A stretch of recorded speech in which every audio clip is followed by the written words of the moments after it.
Yeah, I think, a lot of people say it's just as much about you wanting to come work for us versus us, wanting you. And I feel like we truly mean that. Like we want to make sure it's a fit because ultimately it affects the culture. If we hire, if we think they're a great talent, but then they don't fit in terms of the way of which we work, then it's just going to have a negative impact on them and on the culture overall. So yes, part of our culture is, we call it open eyes. We're very transparent. And so as much as we can kind of put out there ahead of time, it makes it very easy for them to know exactly what they're walking into and what they're saying yes to when we bring them on. Yeah. And look, I think every company, there's these different phases they go through of their growth, where certain hires are critical.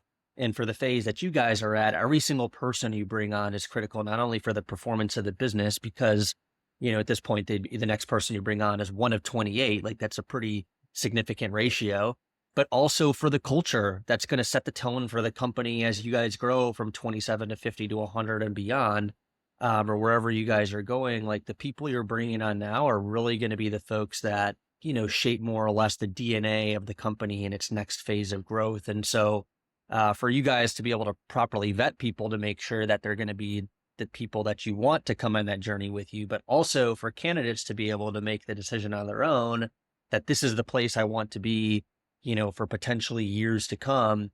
It's really important that those two things sync up, because you don't want to be in this position where you guys are at right now and trying to scale to, let's say, 50 people, but it's constantly 2 steps forward, 1 step back because people are coming in and out the door because there's not good alignment happening throughout the hiring process.